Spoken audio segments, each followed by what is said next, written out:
हमारे सभी दर्शकों को सादर प्रणाम। जय श्री कृष्ण। आज विवाह में देरी की कड़ी में एक नया योग आपको बता रहा हूँ। यदि इस प्रकार का योग किसी कुंडली में है तो समय रहते ही उपाय करें और थोड़ा सा ध्यान भी देना पड़ेगा स्वयं को भी, तब जाकर होगा विवाह।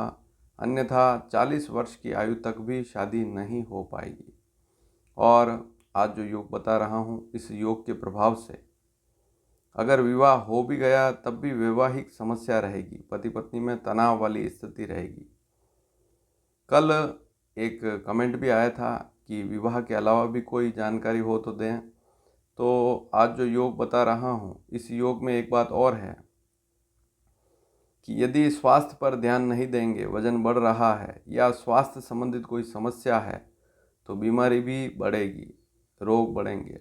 सबसे बड़ी बात, ऐसे व्यक्ति को यदि छोटी छोटी बातों पर टेंशन हो जाती है, तनाव होता है, तो फिर उसका कोई समाधान भी नहीं निकल पाएगा।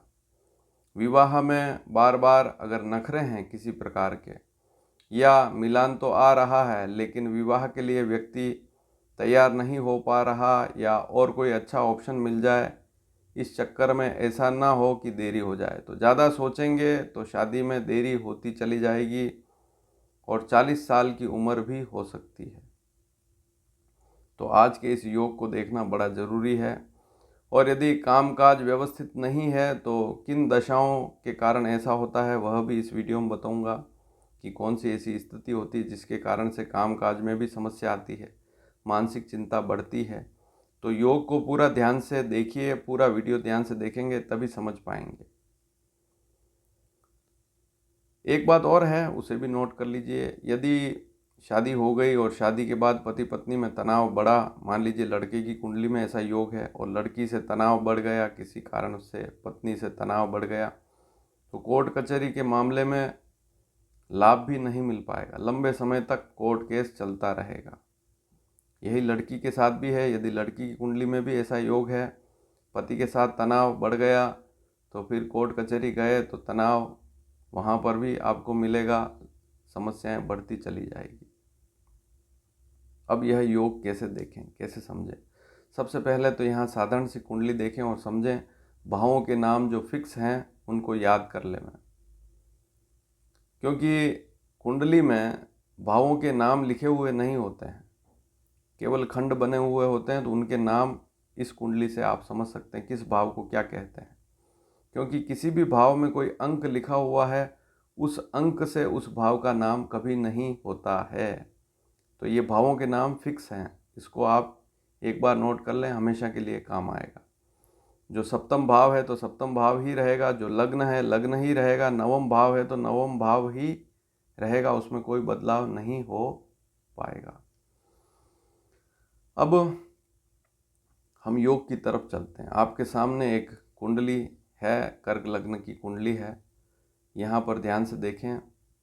सप्तम भाव का स्वामी कौन सा ग्रह है? शनि।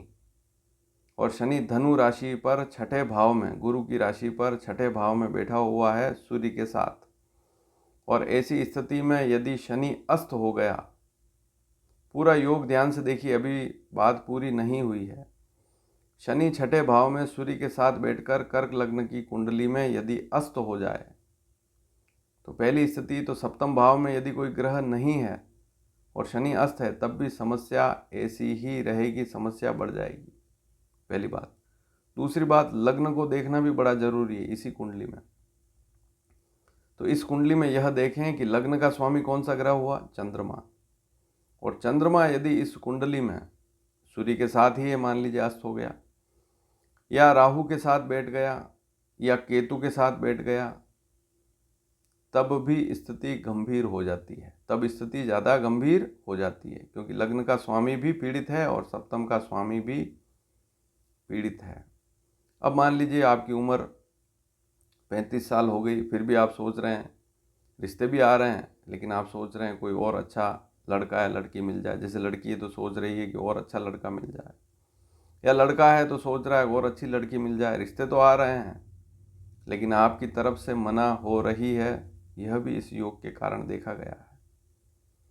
अब विवाह हो गया तब भी आपको सावधानी रखनी पड़ेगी। मान लीजिए शादी हो गई, साल 2 साल बाद आपकी शादी हो गई, आज इस वीडियो को देख रहे हैं और साल 2 साल बाद कहीं योग बन गया, शादी हो गई, तो शादी के बाद भी आपको सावधानी वहाँ पर रखनी पड़ेगी। सावधानी नहीं रखेंगे तो पति पत्नी में तनाव बढ़ेगा। यदि ऐसा जातक जिसकी कुंडली में ऐसा योग है वह ज़्यादा सोचेगा, छोटी छोटी बातों पर ज़्यादा विचार करेगा, यदि चंद्रमा राहु के साथ है तो मन में बहुत अशुभ विचार भी आते हैं और शरीर में अगर रोग बढ़ गया, विचारों से रोग भी बढ़ते हैं, तनाव भी बढ़ता है। पेट से संबंधित रोग है या कोई महिला है, गायनिक समस्या है, या कहीं खाने पीने पर ध्यान नहीं दे रहे हैं तो मोटापा यदि बढ़ रहा है, छठे में शनि है तो बहुत सी बार हमने देखा वजन भी बढ़ता है। अगर इस लग्न में ऐसी स्थिति भी बन रही या शरीर में अन्य प्रकार की आंतरिक कमजोरी है, दिखने में तो अच्छा दिख रहा है लेकिन खून की कमी है, आंतरिक कमजोरी है, तब भी ऐसे व्यक्ति को ध्यान देना पड़ेगा। केवल एक तरफा नहीं, विवाह की तरफ नहीं, अन्य बातों पर भी ध्यान देना पड़ेगा। तो वीडियो के माध्यम से सारी बात आप तक पहुंच रही है। केवल विवाह ही नहीं, शरीर पर भी ध्यान देना। अब बात करते हैं कि नौकरी कब खराब होती है, बिगड़ती है, समस्या आती है। तो नौकरी के लिए हम दशम भाव को भी देखते हैं, फिर चौथे भाव को भी देखते हैं, भाग्य को भी देखते हैं।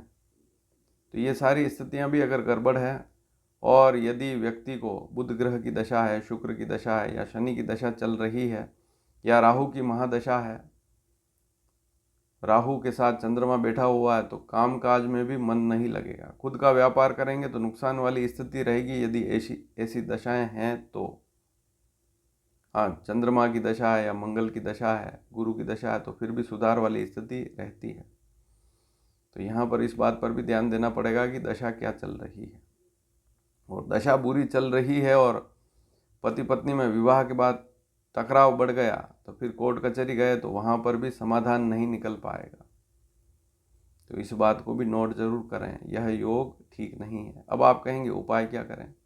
सबसे पहला उपाय तो यही है कि हो सके जहाँ तक समय पर उठें, समय पर अपने काम को करें और व्यर्थ तनाव से बचें। किसी भी प्रकार का आपको तनाव है तो उस बात को बार बार ना सोचें। पुरानी, ऐसा व्यक्ति क्या है कि पुरानी बातें उधेड़ता है, 10 साल पुरानी बात होगी तब भी उसको निकाल कर कुरेद कर लंबा लंबा करेगा।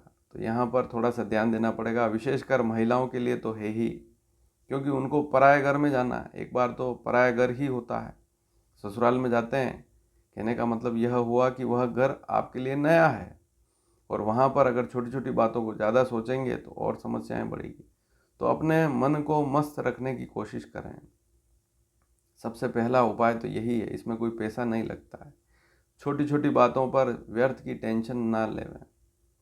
और तीसरा और प्रमुख कारण यह भी है कि चंद्रमा लग्न का स्वामी है, चंद्रमा दूषित होगा तो मन तो दूषित होगा ही।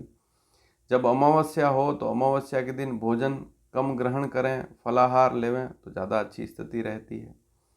इसके अलावा राहु के साथ चंद्रमा है तो राहु के वैदिक मंत्रों के जाप स्वयं भी कर सकते हैं, या जैसे सिंपल सा राहु का मंत्र है, आप ओम भ्राम भ्रीम भ्रौम सह राहवे नमः, इस बीज मंत्र का जाप भी कर सकते हैं। पंडित जी से भी राहु के जाप करवा सकते हैं, लेकिन पंडित जी से जाप कराएंगे तब भी आपके पैसे लगेंगे। मान लीजिए सक्षम नहीं है, ज़्यादा खर्चा नहीं कर सकते हैं, तो राहु के उपाय करने की भी आवश्यकता नहीं। केवल महामृत्युंजय मंत्र आप शुरू कर दें आज से ही, यदि ऐसा योग है आपकी कुंडली में। इससे मन भी अच्छा रहेगा, शरीर भी अच्छा रहेगा, विवाह में कोई विघ्न भी नहीं आएगा। तो इस योग को देखना बड़ा जरूरी है। चंद्रमा यदि नवम भाव में है, छठे, आठवें, 12वें भाव में नहीं है, तो लग्न का रत्न, मोती रत्न भी धारण कर सकते हैं इस कुंडली में। इस कुंडली के जातक पुखराज रत्न धारण ना करें।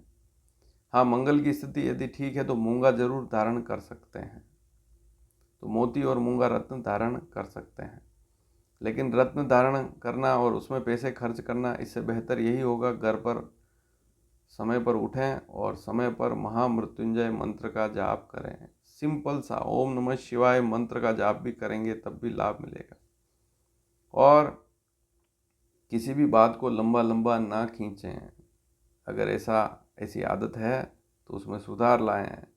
क्योंकि वैसे हमने देखा है कि किसी व्यक्ति के जीवन में सुधार लाना इतना आसान नहीं है, लेकिन यदि वह निष्ठा रखे, ईश्वर में आस्था रखे और जो उपाय बताए हैं, विशेषकर महामृत्युंजय उपाय को करता है, भगवान शिव की उपासना करता है, तो मन भी अच्छा रहेगा, शरीर भी अच्छा रहेगा। और शरीर में यदि एक बार कोई बीमारी आ गई तो फिर ठीक नहीं हो पाएगी। यदि बुध ग्रह, शुक्र ग्रह, केतु की, राहु की इत्यादि ग्रहों की दशा है तो समस्या बढ़ जाएगी। तो यह योग आपने देखा, इसको समझा। यदि ऐसा योग आपकी संतान की कुंडली में भी है तो माता पिता को चाहिए कि बच्चे को या लड़की को ज़्यादा टेंशन ना देवे। विवाह की यदि उसकी इच्छा नहीं है, मान लीजिए किसी ऐसी स्थिति भी देखी है बहुत सी बार हमने कि इसमें विवाह विच्छेद, तलाक तक की स्थितियां भी बन जाती है, लेकिन तलाक यदि हो गया तो दोबारा विवाह का विचार ना करें, यह भी सोच लें। और दोबारा विवाह कर रहे हैं और आदत वही की वही है, बार बार ज़्यादा सोचने की, ज़्यादा टेंशन लेने की, तो फिर समस्या दोबारा शादी से भी बढ़ जाएगी। तो इस योग को आपने देखा, अच्छा लगा हो तो वीडियो को शेयर ज़रूर करें, ताकि ऐसा योग यदि किसी की कुंडली में है तो वह समय रहते ही जागरूक हो जाए, उपाय करे। क्योंकि हमने देखा है कि 35 साल उम्र हो गई, उसके बाद भी शादी नहीं हो रही है, उसका कारण यही है, ये ग्रह स्थिति ठीक नहीं है। तो वीडियो को शेयर ज़रूर करें। धन्यवाद। जय श्री कृष्ण।